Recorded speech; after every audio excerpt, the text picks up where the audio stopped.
He left for the shop. Left us there and he went to the shop. One of my friends ordered coffee. And when he came back, he said, oh, I don't have no coffee. Yeah, we go to the shop, buy a little bottle of coffee. Came back. Sugar, oh, I don't have no sugar. Left for the shop, buy sugar and come back. But the joking part was that the creamer like this, right? Cream.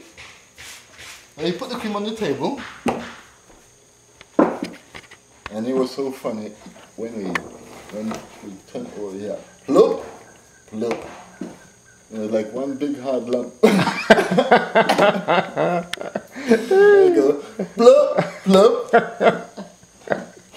Oh, that's funny. So he had to. When he heard it, he said, we went back to the shop to buy a creamer and came back. That was a long meal, man. Took a long time to eat. Did you get anything to eat? Ever?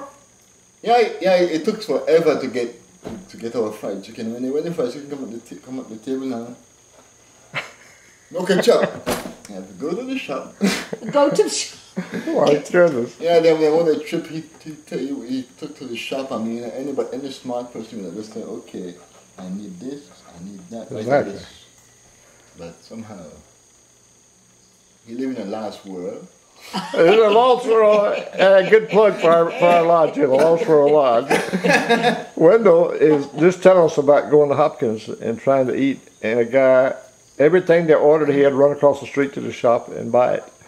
And the reason we got into that conversation was we were just talking about how people in Belize here do things. With license plates. With license plates, yeah. Like you go to get a license plate, Wendell said, and they said, oh, we don't have a plate today. You have to come back next week. We'll order one. So can I have my sticker for the license plate? Oh, we just ran out of paper. You have to come back next week and get it. So it goes in Belize. It's the Belizean way. That's what we always say. But we're at the Lost World Jungle Lodge, and we just sit around talking to Wendell. He just fixed our bus, and the sun just came out, I think, and you can hear the beautiful birds. You can only hear these birds at the Lost World Jungle Lodge. If you go to any of the other lodges or resorts in Belize, you cannot hear these birds. You have to come here. We have our special 500 species of birds. Wendell, we're going to put this on YouTube, and people all over the world might hear it. And we've got Howie on there because he's got cerebral palsy.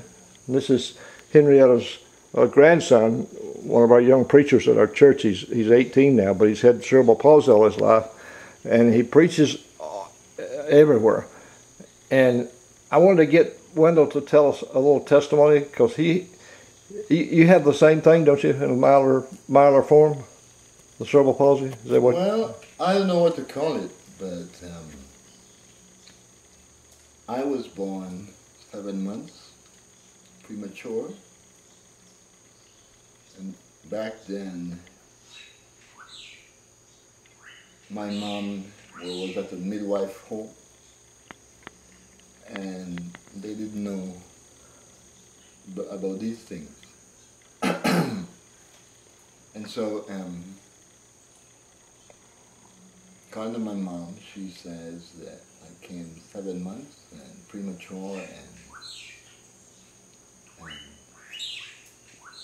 well, the midwife said to my mom, I'm going to die, and just go home. And so my mom says that even if I live, I won't be able to button my shirt. I won't be able to do anything because I was yellow. And I guess that damaged my liver.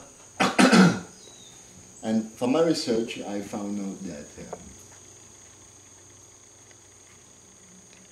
the liver produces a chemical, an essential chemical for the brain for you to it's called dopamine. Dopamine. Oh, I heard dopamine, yeah. Yeah. And a like a dopamine would. You were just telling us a while ago about, and this is to encourage other people, not only people that have disabilities, but also all of us. You know, can you tell us again what you said about your sisters your brothers when you were growing up? That was so cool. That was neat. Okay. Well, I am the person that I am because of my family, my mom, in general. Because my mom, she said, because when I was supposed to start school, they wanted to send me to a special education school where the handicapped people go, and my mom said no. My mom said she had worked with me and I am the smartest of her child. And so, well, when I reached the age to start school, it took me to several schools, and several schools didn't want to have me there because they said I need to go to a special ed school. At the time, the name was Telemari School in Belize City. Telemari School was a school for the handicapped people. And it wasn't like a school, it was like an institution. It was because in Belize, it was like an institution where they isolate you from other people because you are different. Yeah, right. And so, well, what happened was that this school told my mom, okay, we're going to try him, and if you can't make it, then we're going to push him out. So my mom said to me, Wendell, okay, they're going to try you, go and do your best. She said, I know you could do it. Yeah. At the time, my mom would work with me and hold my hand to write my alphabet. I write everything really fast. And hey, my brothers and sisters, they work with me too because they were in school, and I used to help them with their homework. Pretty good. I used to help them with their homework. Yeah. And so now listen, I got to school bright and early Monday morning. School is open. And I got in class. We call it Infant 1 in Belize, which is the first grade, because at the time we didn't have preschool. So you start school at the age of 5, and you go into Infant 1 in Belize. And so I got into Infant 1. The first subject was mathematics. Teacher started teaching, and I was way ahead. So the teacher says, she went and talked to the principal and said, Wendell is very small. So the next day I was in grade 2. Oh, well, look good night. One day. That's I cool. spent one day in grade 1. Pretty smart, man. And ever since I was the top student in class, but hey, I didn't pay a lot of attention to school. Now, the thing about it was that the guys that used to beat me up in the evening, take away my pencil, take away my book. And this is the funny part of this story is that every evening they used to beat me up because what happened is that my brothers and sisters, they were in higher grades, Right. and my younger sister did not start school yet. And so, and at grade 1 and grade 2, we dismissed from school in the evening 1 hour earlier than in the upper class. Right. And so I had to go home alone. Oh.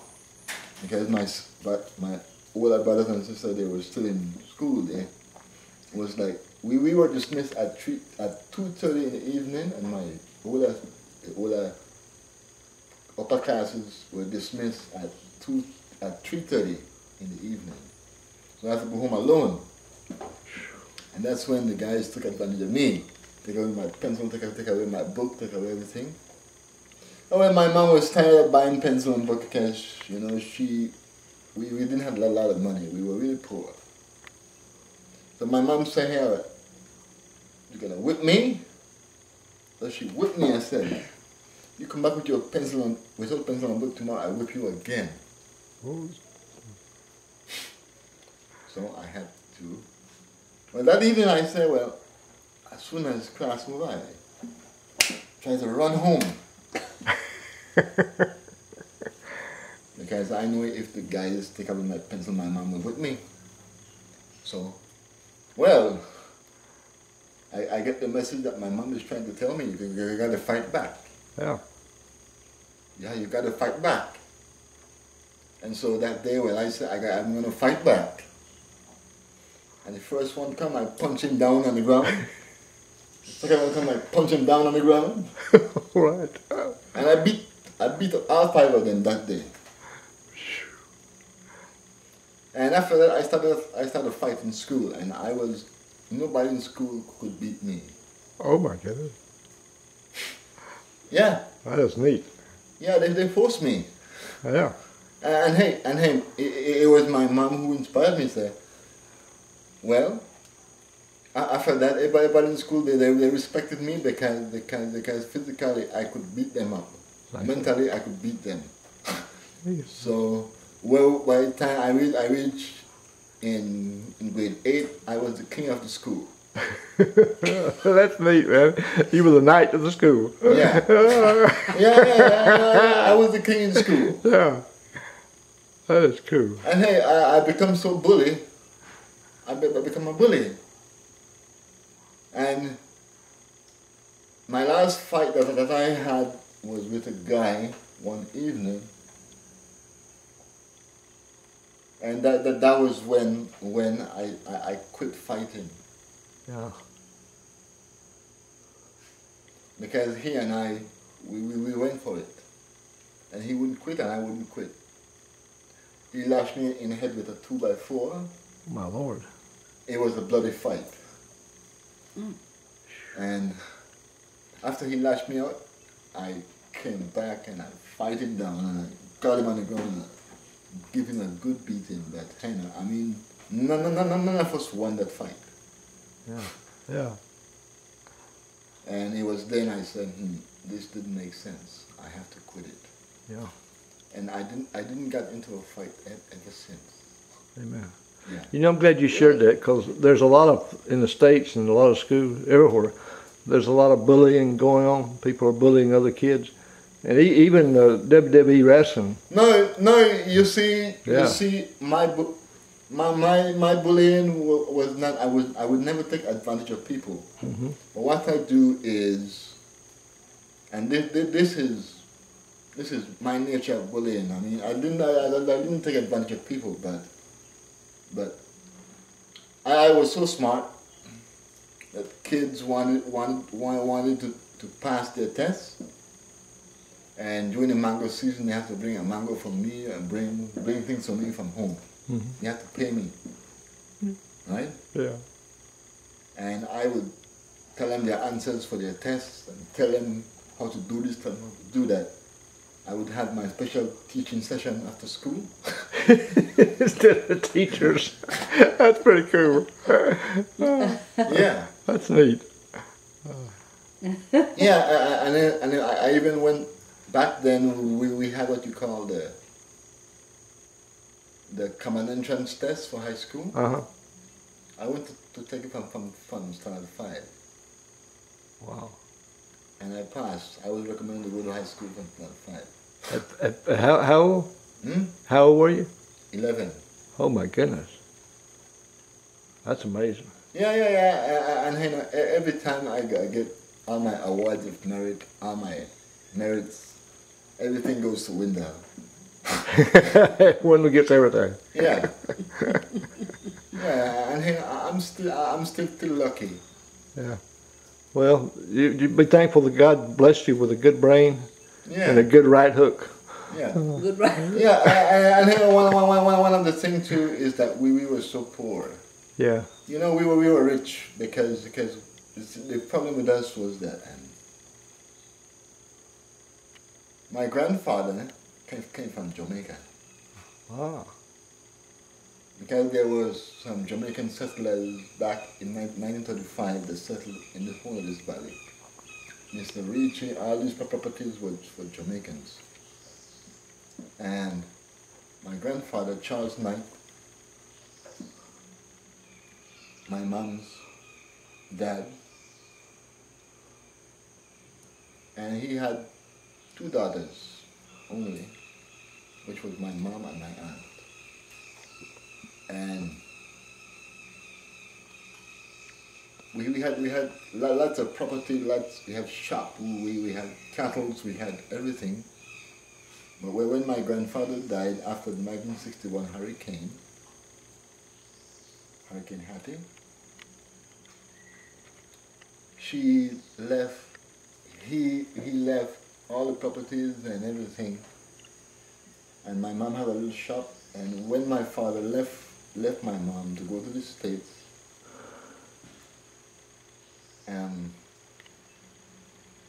my mom was left all alone on the property there. And at the time, the closest neighbor was like a half-mile away. Wow. And for a woman to stay on a property with 5 kids, and have a shop. At night, there would be robbers coming around, trying to push long sticks through the door and do all kind of things, trying to break in. And so my mom, we had to left the farm. Oh. So we left the farm and we went to live in the town. And so although we had so much property and we were rich here, but we couldn't live there. We had our own house, we had our own thing. It was like my mom owned this part of the road and my dad owned this side of the road. But we couldn't, so we had to leave our home and go into the town.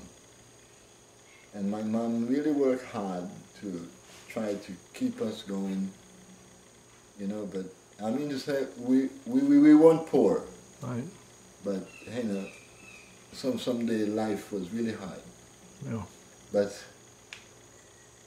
And so, my mom was always a smart lady. She must have been. Yeah. Is she passed away now? No, she's living Oh, right there. she's still living. We'll have to meet her sometime. My mom lived in that little house just before the speed bump, before the bridge next to mine. You see a little house that built almost the same as mine. Ah. Is it back off the road? Yeah. I saw it yesterday. Yeah, Wow. That's my mom. And I said, that's got the same I built design as your house. Yeah, But look back there. I built that house for my mom. That is neat. Cool. That is great. Yeah, because I grew up to realize that poverty is my #1 enemy. And so, the best way to come out of poverty is work hard and try to fix up your mother first. Right. So that you erase all that. Amen. Because a lot of people, they come out and they work hard and they get rich and their little moms still live in the old broken houses. Right. And hey, there is still poverty in their life. Right. That's right. That's right. I mean to say, I don't think poverty is a physical thing. It's a mental thing. Mind. Interesting. Yeah. Because for me, I always believe that, and I ask a lot of people this question like this,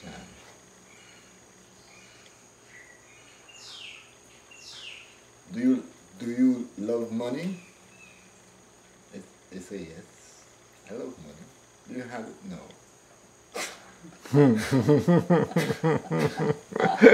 Good answer. Yeah.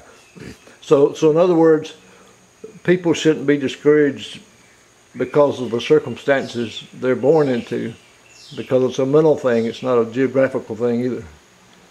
I mean to say, like what she was saying this morning, the environment is so rich. Yeah. you stick anything in the ground and it grows. You know, it's not like elsewhere in the world where it doesn't rain for 2 months and with extreme weather. You know, we don't have any extreme weather here. When it rains here, water is good. Anything can grow. Yeah, right. And, Well, and so there's no reason why people in Belize should be poor. amen. Well, I'm going to stop our interview because it's starting to rain on the tin roof. And this is Wendell Knight, our friend. He just got through fixing our diesel bus out there. And he's a carpenter. He built his own house, his own restaurant, his own business. He has a restaurant. And he does all kind of things. He plays the piano. He plays the organ. He swallows alligators whole from the river. There's nothing he can't do, man. So Wendell, thank you for letting us interview you today, man. I hope this will really help some people watching to help in their life. We're coming from the Lost World Jungle Lodge. Got to get a commercial in. Lost World Jungle Lodge in Belize. And this is Miss Henrietta Law. And get ready for this. I'm Bob Phillips. And we'd like to invite you to come to our Jungle Lodge and visit us. We have tours come in. We do all kind of tours and various things. We got this is the kitchen part of our place here. And let them see our kitchen a bit more. And then we have the rest. This is the main lodge, and we've got 12. We sleep 12 in there. We're building a Scottish castle up on the hill. We've got the first floor down. Just going to try to get a shot of that maybe. And then we've got cabanas like the pink one up on the hill, all through the jungle, 25 acres. So we would invite you to come and lose yourself in the lost world. Good day.